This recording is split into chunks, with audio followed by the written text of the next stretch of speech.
வட இந்தியாவில் மிக சிறப்பாக கொண்டாடப்பட்டாலும் தென்னிந்தியாவிலும் தவறாமல் கடைபிடிக்கப்படும் விரதங்களில் ஒன்றாக இருக்கிறது நாகபஞ்சமி விரதம். இது ஒவ்வொரு ஆடி மாத வளர்பிறை பஞ்சமி திதியில் கொண்டாடப்படும் ஒப்பற்ற நிகழ்வாகும். இந்த நிகழ்வு வந்ததற்கான காரணத்தை இங்கே பார்ப்போம். ஒரு சமயம் பரீட்சித் மகாராஜா வனத்திற்கு வேட்டையாட சென்றார். அப்பொழுது தன்னுடைய படைகளை விட்டு பிரிந்து நீண்ட தூரம் சென்று விட்டார். இந்நிலையில் அவருக்கு தாகம் அதிகம் எடுத்ததால் தண்ணீரை தேடினார். ஓரிடத்தில் மகாசந்தர் என்ற முனிவர் தவம் செய்து கொண்டிருந்தார். அவர் யார் என்பதை அறியாத பரீட்சித் மன்னன் அவரிடம் சென்று குடிக்க தண்ணீர் கேட்டான். ஆனால் அந்த முனிவர் அசைவற்ற நிலையில் தியானம் செய்து கொண்டிருந்தார். இதனால் கோபம் அடைந்த மன்னன் அருகில் இறந்து கிடந்த ஒரு பாம்பை அவரது கழுத்தில் போட்டுவிட்டு அங்கிருந்து சென்று விட்டான். மகாசந்த முனிவரின் மகன் சிறந்த சிவயோகி ஆவார். அவர் தன் தந்தைக்கு நடந்த அநீதியை யோக சித்தியின் மூலம் அறிந்தார். பின்னர் என் தந்தை யோகத்தில் இருக்கும்போது அவரது கழுத்தில் பாம்பை போட்டு அவமதித்தவன் யாராக இருந்தாலும் தட்சகன் என்ற நாகம் கடித்து 7 நாட்களுக்குள் இறந்து விடுவான் என்று சாபமிட்டார். பரீட்சித் மகாராஜா தனக்கு ஏற்பட்ட சாபத்தை பற்றி அறிந்தார். சர்ப்பத்தின் கடியிலிருந்து தப்பிக்க நாகசம் என்ற பட்டினத்தில் ஒரு கோட்டையை கட்டி அதில் பாதுகாப்பாக இருந்தார். மணி, மந்திர, ஔஷதங்கள் சிறந்தவர்கள் அனைவரும் தன்னை சுற்றி இருக்கும்படி பார்த்து கொண்டார்.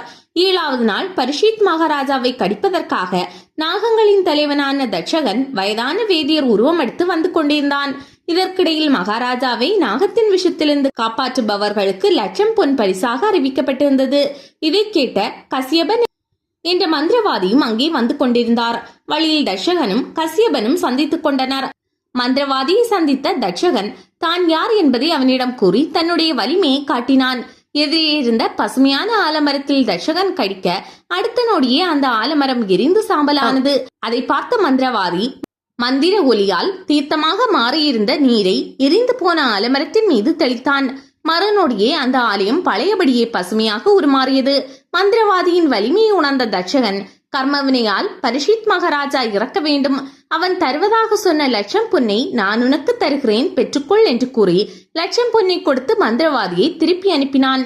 பின் தட்சகன் மகாராஜா தங்கியிருந்த கோட்டையை அடைந்து அங்கிருந்த காவலர்களிடம் உள்ளே செல்ல அனுமதி கேட்டான். ஆனால் அவர்கள் யாரும் அரசனை சந்திக்க முடியாது என்று கூறி மறுத்துவிட்டனர். உடனே தட்சகன் காமரூப சக்தி உள்ள ஒரு நாகத்தை ஒரு வேதியராக மாற்றினான். பின்னர் தான் ஒரு புழுவாக மாறி பழமொன்றில் போய் அமர்ந்து கொண்டான். அந்த வேதியர் காவலாளர்களிடம் நாங்கள் மன்னனுக்கு தரும் மந்திரித்த பிரசாதத்தை அவரிடம் கொடுங்கள் என்று கூறி பல கூடையை வழங்கினார். அதை எடுத்து சென்று மகாராஜாவிடம் காவலர்கள் கொடுத்தனர். அதிலிருந்த கனியை எடுத்து மன்னன் சாப்பிட்டான். அப்போது அதனுள் புழுவாக இருந்த தட்சகன் பரீட்சித் மகாராஜாவை கடித்தான். அவர் இறந்தார். பரீட்சித் மகாராஜா இறந்ததும் அவருடைய மகன் ஜனமேஜயனுக்கு பட்டாபிஷேகம் செய்யப்பட்டது. அவர் காசி தேசத்து அரசனான வர்ணாகரன் மகள் வபுஸ்ரீ என்பவளை திருமணம் செய்து கொண்டான். ஒரு முறை ஜனமேஜயன் அரசவைக்கு உத்துங்கர் என்ற முனிவர் வந்தார். அவர், அரசே, உனக்கு எதிரிகளே இல்லை என நினைத்துக் கொண்டிருக்கிறாயா? உன் தகப்பனாரை கொண்டு தட்சகனை பற்றி உனக்கு தெரியாதா என கூறினார். பின்னர் நீ ஒரு மிகப்பெரிய சர்ப்ப யாகம் செய்து தட்சகனை அழிக்க வேண்டும் என்றார். அதை கேட்ட ஜனமேஜயன், என்னால் சர்ப்பங்களின் தலைவனான தட்சகனை அழிக்க முடியுமா என கேட்க அந்த முனிவரோ, மன்னா, உனக்கு தெரியாது, ஏற்கனவே நாகங்களுக்கு சாபம் உண்டு, எனவே நீ தைரியமாக அந்த யாகத்தை செய் என்றார். அந்த சாபத்தை பற்றியும் மன்னனிடம் கூறினார். காசியப முனிவரின் மனைவிகளில் இருவர் கத்ரு மற்றும் வினதை. ஒரு சமயம் இவர்கள் இருவரும் வானில் உச்சைஸ்வரஸ் என்ற குதிரையை கண்டனர். அந்த குதிரை கருப்பு நிறம் என்றால் கத்ரு, வினதையோ அது வெள்ளை நிறம் என்று கூறினாள். இது அவர்களுக்குள் போட்டியாக மாறியது. அப்போது கத்ரு தன் பிள்ளைகளை அழைத்து, ஓ சர்ப்பங்களே, நீங்கள் விரைந்து சென்று உச்சைஸ்வரஸ் குதிரையின் போய் ஒட்டிக்கொள்ளுங்கள், அப்போது அது கருப்பாக தெரியும் என்றாள். அதற்கு சில நாகங்கள் ஒப்புக்கொண்டன. ஆனால் பல நாகங்கள் ஒப்புக்கொள்ளவில்லை. இதனால் கோபம் கொண்ட கத்ரு தனக்கு உதவி செய்ய மறுத்த பிள்ளைகளை நோக்கி, நீங்கள் அனைவரும் பின்னாளில் ஒரு மன்னன் செய்யும் யாக குண்டத்தில் விழுந்து அழிவீர்கள் என்று சாபமிட்டாள். உத்துங்கர் முனிவரிடமிருந்து நாகங்களின் சாபத்தை அறிந்த ஜனமேஜயன் யாகம் செய்ய முன்வந்தான். யாகம் தொடங்கியது. அப்போது தட்சகன் ஓடி சென்று இந்திரனை சரணடைந்து அவனுடைய ஆசனத்தை சுற்றி கொண்டான். ஜனமேஜயன் யாகம் செய்ய செய்ய அந்த குண்டத்தில் வானிலிருந்து பல பாம்புகள் வந்து விழுந்தன. யாகத்தின் சக்தி தட்சகனையும் குண்டத்தை நோக்கி இழுத்தது. இதனால் இந்திரனின் ஆசனமும் இந்திரனும் தட்சனுடன் சேர்ந்து பூமிக்கு வந்தனர். அப்பொழுது இந்திரன் ஜரக்காரு முனிவரின் புதல்வரான அஸ்திகர் என்ற முனிவரை நினைத்து தியானம் செய்தார். உடனே ஆசிய முனிவர் யாகசாலைக்கு வந்து, தர்மாத்வாவான நீ இதை செய்ய வேண்டாம், இந்த யாகத்தை நிறுத்து என்று ஜனமேஜயனை கேட்டுக்கொண்டார். அவரது வேண்டுகோளை ஏற்று உத்துங்க முனிவரும் ஜனமேஜய மகாராஜாவும் யாகத்தை நிறுத்தினார். இந்த நிகழ்வு நடந்தது நாகப்பஞ்சமி அன்றுதான். எனவே ஆண்டுதோறும் அந்த நாளில் நாகப்பஞ்சமி விரதம் கடைபிடிக்கப்படுகிறது. நேபாளத்தில் நாகப்பஞ்சமி மிகப்பெரிய விழாவாக கொண்டாடப்படும். அன்றைய தினம் நாகங்களை பூஜிப்பதால் ஜாதகத்தில் உள்ள நாகதோஷம் விலகும். அதோடு விஷத்தால் ஏற்படும் அபாயங்கள் குறையும். நாக பூஜை செய்வது எப்படி? வீட்டில் ஏதாவது ஒரு உலோகத்தால் செய்யப்பட்ட நாகப்பாம்பு பிம்பத்தை வைத்து பூஜை செய்வார்கள்.